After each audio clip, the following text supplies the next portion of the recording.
হুজুর সাল্লাল্লাহু আলাইহি ওয়াসাল্লামের ভবিষ্যৎবাণী অনুযায়ী মদিনা থেকে যিনি ইস্তাম্বুলে এসেছিলেন তিনি হচ্ছেন হজরতে আবু আইয়ুব আনসারী রাদিয়াল্লাহু তাআলা আনহু। অনেক সাধনায় ভাগ্যের যে পরিবর্তন হয়, হজরতে আবু আইয়ুব আনসারী রাদিয়াল্লাহু তাআলা আনহু নিজেই তা প্রমাণ করেছেন। মারমারা সাগরের পাশে প্রাচীন ঐতিহাসিক ইস্তাম্বুলকে দুই ভাগে ভাগ করেছে গোল্ডেন হর্ন বা খালিজ চ্যানেল নামের একটি ছোট্ট নদী। আমরা জুমার দিন সেখানে জুমার নামাজের নিয়তেই ভোরবেলা বেরিয়ে পড়ি। ইস্তাম্বুল শহরের এই এলাকাটির নামই হচ্ছে আইয়ুব খালিজ। খালিজ নদীর তীরে অপেক্ষাকৃত একটু উঁচু স্থানে তার মাজার এবং মসজিদ। প্রিয় দর্শক, বাংলাদেশ থেকে অনেক দূরে চলে এসেছি, কিন্তু অর্ধেকটা ইউরোপে অর্ধেকটা এশিয়াতে। এমন দেশগুলোকে ইউরেশিয়া বলে। তুরস্ক সেই দেশগুলোর মধ্যে একটি দেশ। পৃথিবীতে যে কটা সুন্দর দেশ রয়েছে তার মধ্যে একটা বলতে পারেন তুরস্ক। সেই তুর্কির লোকজনও কিন্তু এখানে অনেক ভালো, এরা আমাদেরকে অনেক সহযোগিতা করে এবং ইসলামের ইতিহাস বললেই কিন্তু তুর্কিকে প্রথম কাতারে রাখতে হবে তুরস্ককে। তুরস্কের ঐতিহাসিক শহর হচ্ছে ইস্তাম্বুল। আঙ্কারা যদিও রাজধানী, কিন্তু ইস্তাম্বুল হচ্ছে ঐতিহাসিক কোন দিক থেকে? ইসলামী দিক থেকে। ইসলামের প্রচার প্রসার এই তুর্কি ওসমানী খেলাফতের মাধ্যমে যতটুকু হয়েছে সেটা অনেক বেশি অনেক বেশি অনেক বেশি।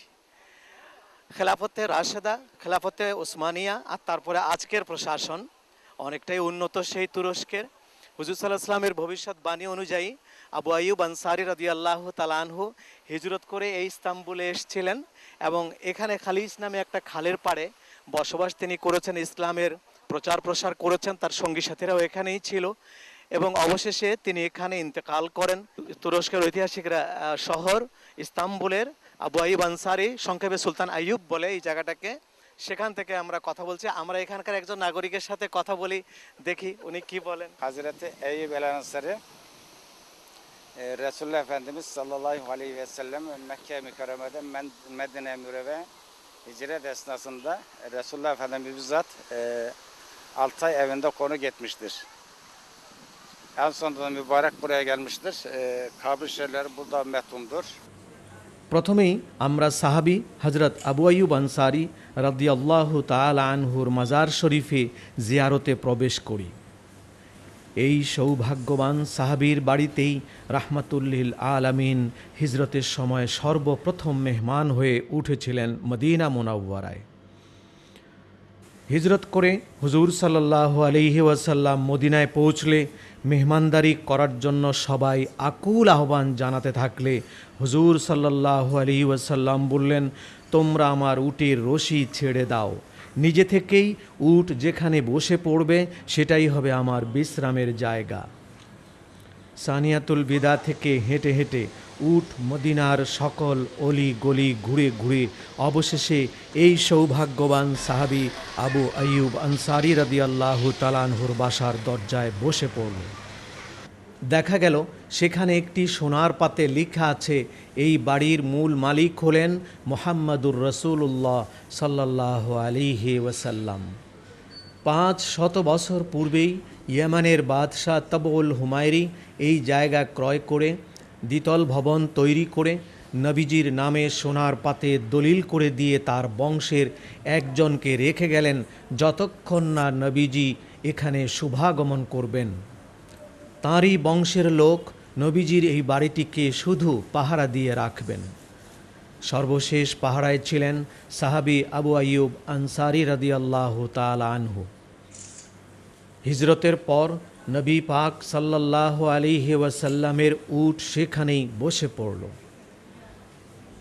আবু আইয়ুব আনসারী রাদিয়াল্লাহু তাআলা আনহু নবী পাক সাল্লাল্লাহু আলাইহি ওয়াসাল্লামকে মেহমান হিসেবে পেয়ে এ ধরাতেই যেন স্বর্গ পেলেন। মাজার জিয়ারত করতে গিয়ে শ্রদ্ধায় বুক ভরে উঠল। ভাবতে লাগলাম, নবী প্রেমে পাগল পারা এই সাহাবী আবু আইয়ুব আনসারী রাদিয়াল্লাহু তাআলা আনহুর কথা।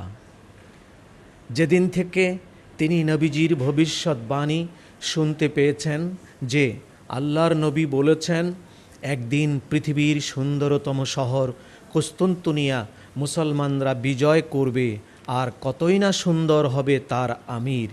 তারপর থেকেই ৮০ বছর বয়সে দীর্ঘদিন সফর করে কুস্তুনতুনিয়ার এই জায়গায় এসে অবস্থান নেন, যার বর্তমান নাম ইস্তাম্বুল।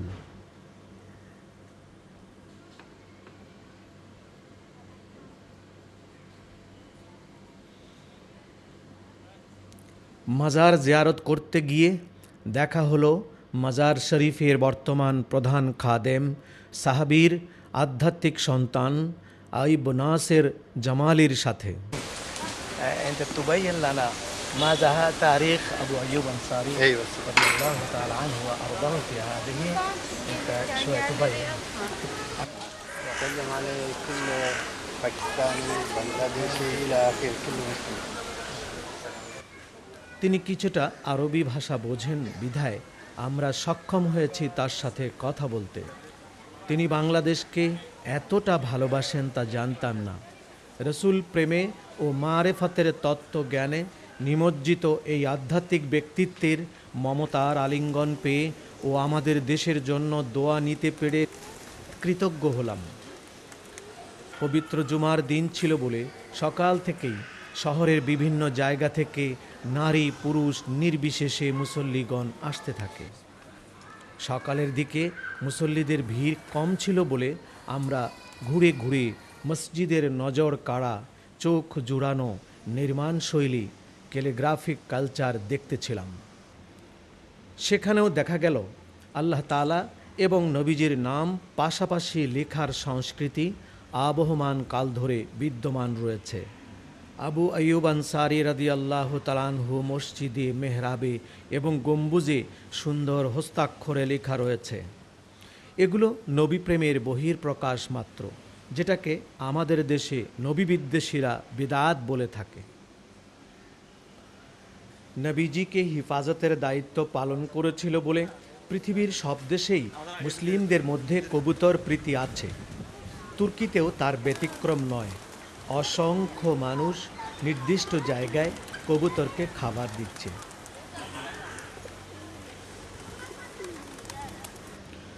ওসমানী আমলে তুরস্কের মসজিদের নির্মাণশৈলী প্রায় সকল মসজিদের একই রকম লক্ষ্য করা যায়।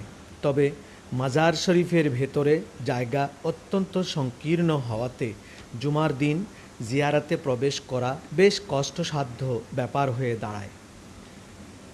হজরত আবু আইয়ুব আনসারী রাদিয়াল্লাহু তাআলা আনহু মাজার শরীফ ও তার পাশে এক বিশাল এলাকা জুড়ে সুলতান ফাতেহ মাহমুদ রহমতুল্লাহ আলাইহ মসজিদ ও মাদ্রাসা তৈরি করে দিয়েছিলেন। কিন্তু ইহুদিদের সবলে প্রথম বিশ্বযুদ্ধের পর এসব মাদ্রাসা ও মসজিদ নিষ্ক্রিয় হয়েছিল। আবার কোনোটি ঘোড়াশালায় পরিণত হয়েছিল। এমনকি যে ইস্তাম্বুলের আজান 3 মহাদেশে পৌঁছত, সেই ইস্তাম্বুলেই আরবি ভাষায় আজান প্রায় 5 যুগ ধরে বন্ধ ছিল। মসজিদগুলো বেশিরভাগই তালা ঝুলানো হলো, অথবা গোপনে নামাজ আদায় করা হতো। এখন তো আল্লাহর রহমতে সেই তুর্কিতে মাইকে আজান, নামাজ, ওয়াজ, নসিহাত সব কিছু আবার ফিরে আসতে শুরু করেছে। জুমার দিন মসজিদের ভেতরে জায়গা না হওয়াতে মিউনিসিপ্যাল কর্পোরেশন মসজিদের বাইরে নামাজ আদায় করার ব্যবস্থা করে দেয় প্রতি জুমার দিন। আমরা মসজিদের ভেতরে জুমার নামাজের দৃশ্য ধারণ করতে না পারলেও মসজিদের বাইরে জুমার নামাজে দেখলাম প্রচুর নারী পুরুষ অন্তত জুমার দিন হাজির হয়ে নামাজ আদায় করেন।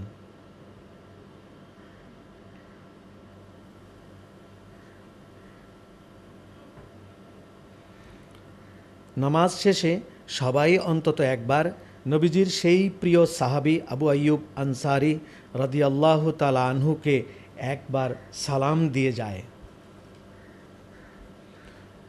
নবী পাক সাল্লাল্লাহু আলাইহি ওয়াসাল্লামের পবিত্র উটকে কেউ দেখিয়ে দেয়নি, শুধু রশি ছেড়ে দেওয়া হয়েছিল। নিজে থেকেই সেই উট 500 বছর পূর্বের ঠিকানায় গিয়ে দরজায় বসে পড়ল। প্রশ্ন জাগে, যার উট এই পরিমাণ গোপন সংবাদ জানতে পারে, সেই দুজাহানের বাদশাহ কি পরিমাণ গোপন সংবাদ জানতেন। যদিও ইয়াজিদ ইবনে সাবার প্রেতাত্মারা মাওলানার বেশে এখানেও ফতোয়াবাজি করে।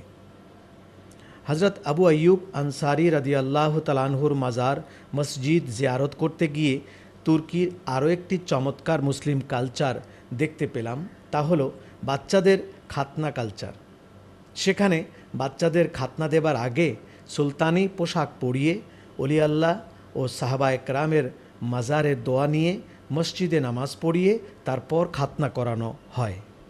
আমরা এমন কয়েকজন ব্যতিক্রম পোশাকের বাচ্চাদেরকে দেখছিলাম।